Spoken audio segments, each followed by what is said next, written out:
শুরুতে আপনাদেরকে একটা স্পয়লার দিয়ে নেই, সেটা হলো আজকে একটা নতুন বাইক কিনতে যাচ্ছি আমরা। বাইক তো কিনলা, কংগ্রাচুলেশনস। কোনটা কিনলা বলো তো, মডেল দিয়ে শুরু করো।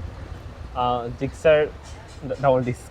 ডাবল ডিস্ক, হ্যাঁ। এটা আমরা অনেক সময় ডুয়েল টোনও বলি, কারণ সিঙ্গেল ডিস্ক যেটা সেটাকে আমরা মনোটোন নামে ডাকতে অভ্যস্ত, তো এই জন্য জিক্সার যেটা ডাবল ডিস্ক থাকে সেটাকে আমরা ডুয়েল টোনও বলি অনেক সময়। দুদিন যাবত এভাবেই অলি গলির ভিতর দিয়ে বাইক চালাতে হচ্ছে। হাইওয়ে দিয়ে বাইক চালানো পসিবল হচ্ছে না, কারণ আমার বাইকের কোনো রেজিস্ট্রেশন নাম্বার নাই।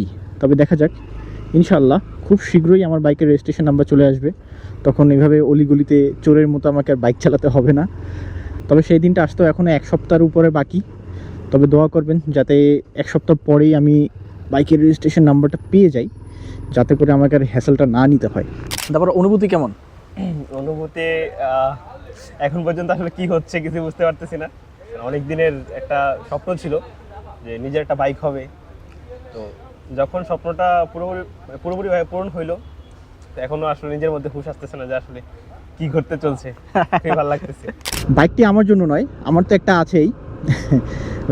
বাইক যার জন্য কিনতে চাচ্ছি, চলুন আজকে আমরা শুনি তার স্বপ্ন পূরণের গল্প, শুনি আজকে আমরা তার বাইক কেনার গল্প।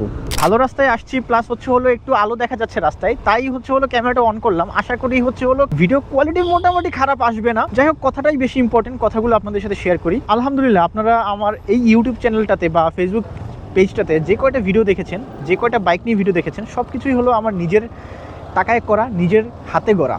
যেটার জন্য আমি নিজেকে নিয়ে গর্ববোধ করি সেটা আমি প্রচুর হার্ডওয়ার্কিং, আমি প্রচুর পরিশ্রম করতে পারি আলহামদুলিল্লাহ।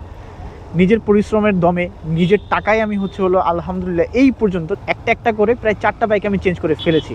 আপনাদেরকে আমি যার গল্প শুনাইলাম, এই ছেলেটাও আমার মতো আলহামদুলিল্লাহ পরিশ্রমী। সে এই জীবনের ফার্স্ট টাইম এত বড় একটা কিছু করলো, নিজের টাকায় এত দামি একটা বাইক কিনলো, প্রায় 1.5 লক্ষ টাকার একটা ইনভেস্টমেন্ট নিজের টাকায়। এটা কিন্তু চারটিখানি কথা না। এই সাহসটা আসলে সবার মধ্যে থাকে না। আমি আপনাদেরকে বলবো যে আপনারাও এই ভিডিওটা থেকে এই জিনিসটা শিক্ষা নেন। পরিশ্রম করলে আসলে মানুষ নিজের মনের ইচ্ছা একটু লেটও হলেও পূরণ করে ফেলতে পারে। ছোটো ভাইটার মনের শখ ছিল নিজের টাকায় নিজে একটা বাইক কিনবে, সেটা সে আজকে করে দেখাইতে পারছে আলহামদুলিল্লাহ। তার মনের জোরটা এই লেভেলে ছিল। আমার বিশ্বাস আপনারাও যদি চেষ্টা করেন, আপনারাও পারবেন। এখন যদি আপনাদের ইচ্ছাই না থাকে, কোনো একটা জিনিসের আপনাদের মাঝে আকাঙ্ক্ষা আছে, কিন্তু আপনারা সেটা পেতে চান, কিন্তু কোনো পরিশ্রম করতে চান না, সেটা তো হবে না। আল্লাহ তো আপনাদেরকে কোনো কিছু ফ্রিতে দিয়ে দিবে না। অবশ্যই আপনাদেরকে পরিশ্রম করতে হবে। যখনই আপনারা পরিশ্রম করবেন, তখন আল্লাহ আপনাদের উপরে সন্তুষ্ট হবেন, আল্লাহ আপনাদের উপরে বরকত দিবে। 5 ওয়াক্ত নামাজ পড়বেন, ইনশাল্লাহ আল্লাহ আপনার মনের বাসনা একমাত্র আল্লাহ তাআলা আপনাদের ইনশাল্লাহ কোনো না কোনো সময় একটু লেটে হলেও পূরণ করে দিবে, যেটা আজকে আমার ছোটো ভাই তানজিদের সাথে হয়েছে। তাই আমি এক্সপেক্ট করব আপনারা সবাই আমার ছোটো ভাই তানজিদের সাহসটাকে অ্যাপ্রিসিয়েট করবেন, ওকে কংগ্রাচুলেট করবেন। ও যাতে ভবিষ্যতে আরও বড় কিছু করতে পারে, সেই সাহস যাতে ওর মধ্যে জন্মায়, সেই দোয়া যাতে সবাই করেন, এটাই আমি আশা করব। আর পাশাপাশি আমার জন্য দোয়া করতে ভুলে যায়েন না। সুন্দর একটা গল্প আপনাদের মাঝে আমি উপস্থাপন করতে পারছি, এত সুন্দর একটা অ্যাডভাইস আমি আপনাদেরকে দিতে পারতেছি এই ভিডিওর মাধ্যমে। তো আমার জন্য আপনারা কি কিছু করবেন না? অবশ্যই করবেন। সেটা আমার জন্য একটু দোয়া করেন, এটাই আমার জন্য যথেষ্ট। পার্সোনালি প্রচণ্ড বাইক বিদ্বেষী ছিলাম, ঠিক আছে? তো একটা সময় পর দেখলাম যে বাইকের প্রতি আসলে ভালোবাসা কেমন যেন জন্মায় গেছেই। আর সেই সাইকেল কিনছি, তারপর আস্তে আস্তে বাইক কিনেই ফেলছি। মানে ছেলে মানুষ আসলে জেনেটিকের ভিতরেই আছে যে বাইকের প্রতি দুর্বলতা আছেই। সে একটা সময় পর কিনে এই জিনিসটা। যাই হোক, বিষয়টা ছিল ভাই যে বাসা থেকে বলতো যে বাইক চালানো নিষেধ। আমার বড় ভাই ছিল, বাইক চালাইতো, বাইক অনেক নিষেধ করতো, অনেক ঝামেলা হইতো এটা নিয়ে। তো আমি বাইককে খুব ঘৃণা করতাম। তো দিন শেষে দেখলাম যে বাইকের প্রতি নেশাটা আরো বেড়ে গেছে। ওই যে বলে না, নিষিদ্ধ জিনিসের প্রতি ভালোবাসা, ওইটাই হয়েছে আর কি।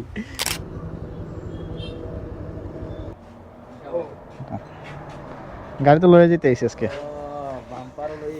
এই বাম্পার আমার ডার লাগাই দেবেন। গাড়ি কিনছেন আপনি? এই টাকা দিয়ে যাবে এখনই, সব টাকা সব দিয়ে যাবো আজকে। এবার হাইটে বাসা যাবেন। কি তোমার দেখে কি মনে হচ্ছে? টায়ার মোটামুটি ভালোই খাইছে। টিউবলেস না? হ্যাঁ, টায়ার তো টিউবলেসই। এই জন্যই আপাতত অত প্যারা নাই, তবে একটু সাবধানে চালাবে, পিছনে ব্রেকটা একটু কম ধরো, এইটাই আর কি, ঠিক আছে? মানে নর্মালি ধরলেও প্যারা নাই, মনে হয় না কোনো সমস্যা হবে। আস্তে ধীরে পাল্টাও, আপাতত কিনা 2-3 মাস চালাও, শীতের সিজনটা চালাও আর কি। গাড়ি আলহামদুলিল্লাহ ভালোই ফ্রেশ, মানে দাম কি বেশি হচ্ছে নাকি ভাই? না, দাম বেশি হচ্ছে না, মানে এই যে চকচক করতেছে চিন্তা করা যায়, মানে এই 2 বছর পরে এসে বাইক চকচক করতেছে চিন্তা করা যায়। আমার ভাই আর কি লাস্ট যে কোশ্চেন করছে যে এত টাকা দিয়ে তুই পুরাতন বাইক কেন কিনতে? তুমি চাইলে আমি তোমার হিরো এক্সট্রিম কিনে দিতে পারতাম, কিন্তু হিরো এক্সট্রিম ঠিক আছে, বাট আমার মনে হয় ইন্ডিয়ান বাইক, তো ইন্ডিয়ান বাইক আসলে লং টার্মে আমার মনে হয় একটু ঝামেলা করবে আলটিমেটলি। এটা জাপানিজ বাইক। হ্যাঁ, তেমন কিছু বলার নাই, এটাই অ্যাডভাইস থাকলো যে একটু সাবধানে চালাইও, হাইওয়েতে একটু সাবধানে চালাবা। আর যেহেতু হচ্ছে কাগজপত্র নাই, তাই একটু পুলিশ থেকে বেঁচে থাকার চেষ্টা করবা, এটাই হচ্ছে আপাতত অ্যাডভাইস। আর যে কোনো সমস্যায় আমাকে তো পাবাই, আমাকে জিজ্ঞেস করলে আমি ইনশাল্লাহ হেল্প করবো। একটা বিষয় হচ্ছে ভাই, আপনি না থাকলে হয়তো এই বিষয়টা এত দ্রুত বা এত সুন্দরভাবে হইতো না আর কি। ইনশাল্লাহ এটা আসলে অনেক মন থেকে ধন্যবাদ দিতে চাই। ধন্যবাদ দিলে ছোট হয়ে যাবে, তাও আর কি ভাই। এটা আসলে তোমার কাছে মনে দিয়েছে মনে অনেক কিছু করে ফেলছে, বাট এমন না। আমার মানে ক্যাম্পাসে আমি অনেককে এই হেল্পটা করছি, যে বাইক কিনে দেওয়া, অনেকেই করছি। আমার বাইক আসলে আমি মোটামুটি এই পর্যন্ত 3 থেকে 4টা বাইক চেঞ্জ করছি, তো অ্যাজ এ রেজাল্ট হচ্ছে হলো আমার একটা আইডিয়া চলে আসছে যে একটা সেকেন্ড হ্যান্ড বাইক কেমন হয়, কীভাবে কিনতে হয়। কারণ ওই যে প্রথম দিন দেখছো যে আমি ওই দিনকার যে বাইকটা ধরার সাথে সাথেই মনে করে বুঝে ফেলতে পারছি যে আসলে বাইকটা কেমন কি কন্ডিশন ছিল, তাই না? এখন তোমার কাছে কি মনে হচ্ছে চালায়, যে বাইকের কন্ডিশন ভালো না খারাপ? কন্ডিশন আমার কাছে খুবই ভালো মনে হচ্ছে। Body condition fresh, engine sound সব মিলে ভালোই মনে হচ্ছে। তুমি তো নুব, আসলে বুঝবে না, তাও তোমার কাছে যে কেমন লাগতেছে? আমার কাছে মনে হচ্ছে যে ভাই ক্যামেরা মনে একটু সমস্যা নেই, এটা চলতেছে। আমার কাছে মনে হচ্ছে যে ইঞ্জিন সাউন্ড সব মিলে আর কি খুবই ফ্রেশ লাগতেছে, বাকিটা আল্লাহ ভরসা। হ্যাঁ, এটা আসলে সেকেন্ড হ্যান্ড বাইক কেনার ক্ষেত্রে কিছু প্রথম কথা হচ্ছে একটু ক্লোজ কারো কাছ থেকে কিনতে হয়, পরিচিত, মানে আইফোন আর বাইক এই দুইটা জিনিস আসলে পরিচিত কারো কাছ থেকে না কিনলে এটা ঝামেলাই হয়। তো পরিচিত মানুষের কাছ থেকে কিনছি, প্লাস চেক দিছি, আমি চেক দিছি, আমার একটা ছোটো ভাই ছিল তার মাধ্যমে চেক দেওয়া হয়েছি, আমরা নিজেরা কয়েকবার চালাই দেখছি, আলহামদুলিল্লাহ কোনো সমস্যা পাইনি। আশা রাখি আমাদের জিক্সের ডুয়েলটন বাইকটা, ছোটো ভাই তোমার নাম তামজিৎ না? তানজিৎ, হ্যাঁ তানজিৎ, ছোটো ভাইকে অনেক ভালো সার্ভিস দেবে ইনশাআল্লাহ। মাঝখানে আমিও একটু কাজ করে নিই, সেটা হচ্ছে হলো বাইকের বাম্পার লাগানো জরুরি, কারণ বাম্পার ছাড়া একটু ভয় লাগে। যদি কোনোভাবে বাইক আমি ক্র্যাশ করি বা অ্যাক্সিডেন্ট করি, সেক্ষেত্রে হচ্ছে হলো বাইকের অন্য অংশে যাতে ক্ষতি না হয়, সেজন্য বাম্পার লাগানোটা একটু জরুরি। বাম্পারটা কোথায় রাখলাম? এই যে বাম্পারটা লাগাই ফেলতে হবে। এক ঢিলে 2 পাখি আর কি, বাইক কিনতে এসে নিজের বাইকের কাজও করে ফেললাম আর কি। দেখলে আমার একটু ভয় লাগে যে চালাতে পারবি কিনা, আমার দেখলে লাগে ভয়। অনেকদিন ধরে মনে ঘুরে সেটাই, আমার সাথে দেখি হুন্ডা দেখে আমার নিয়ে যায়, এই জন্য এমনি হুন্ডা দেখছি, অনেক হুন্ডা দেখি। আসতে পারবে তো নাকি? ওইদিনকে চালাই দেখছে, পারছে দেখি। আসলে হয়েছে কি, যারা রেগুলার চালায় আর যারা হঠাৎ করে ধরে তাদের মধ্যে একটু ডিফারেন্স আছে, মনে হয় গ্যাস অনেক দূর চালায়। যাক, পারছে তাইলে। কি একই রকম লাগতেছে আগের দিনের মতো, নাকি ডিফারেন্ট লাগতেছে কোনো কিছু?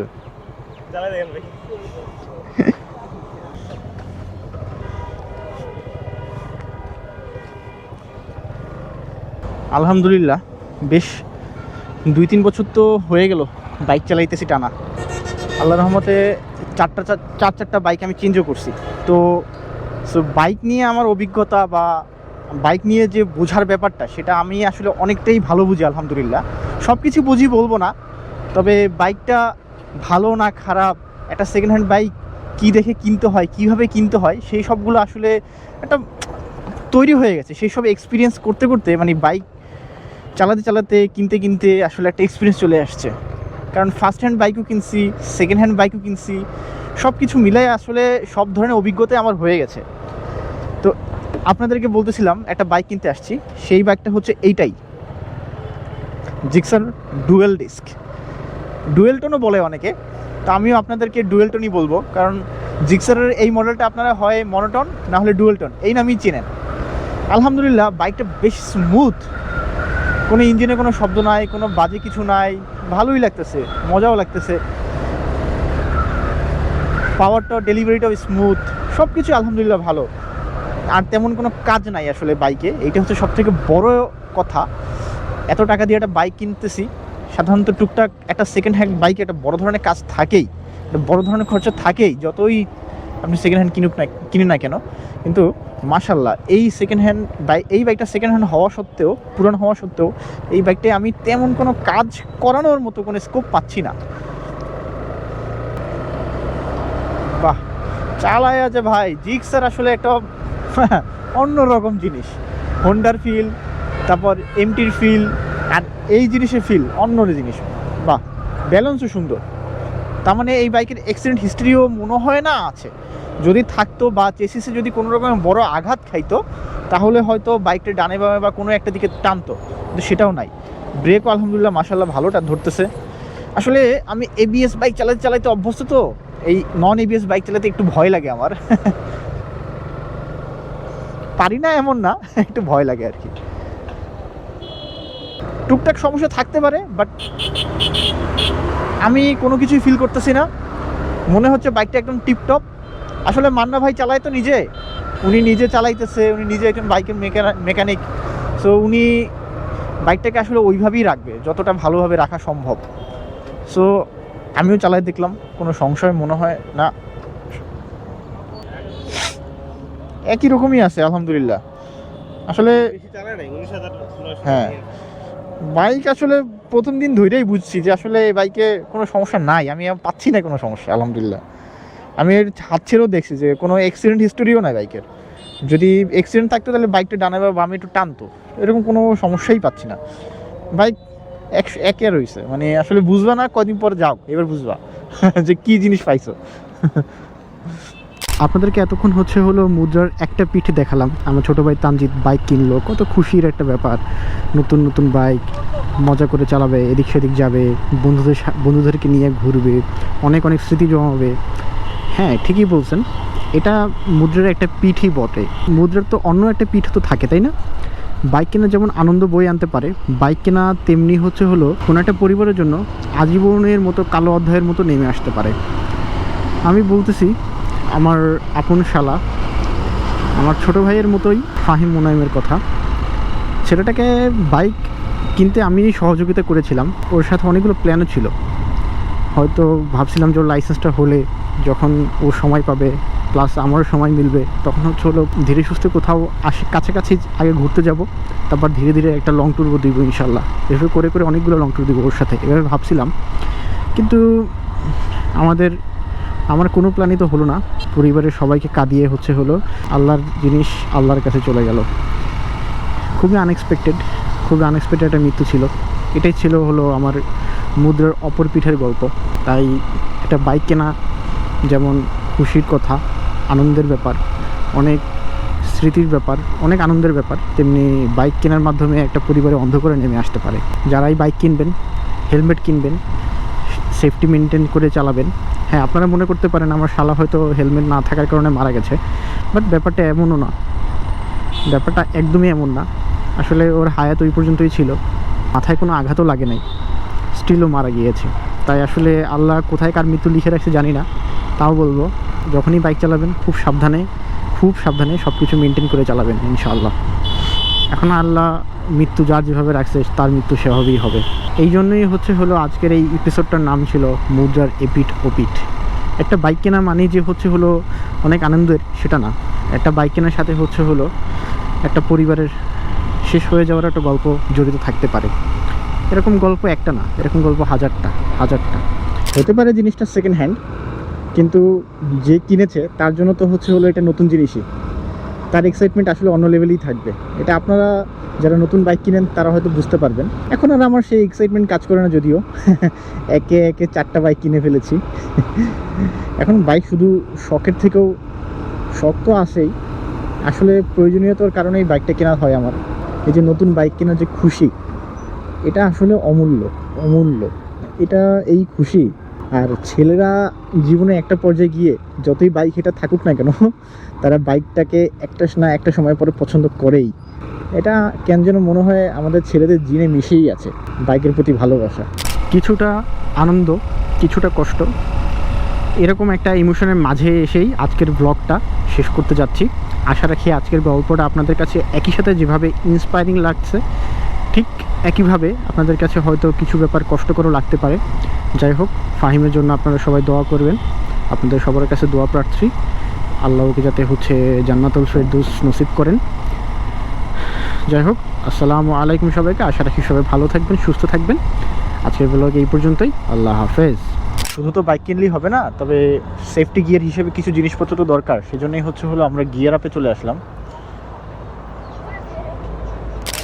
ওয়ালাইকুম আসসালাম, কেমন আছেন? আলহামদুলিল্লাহ।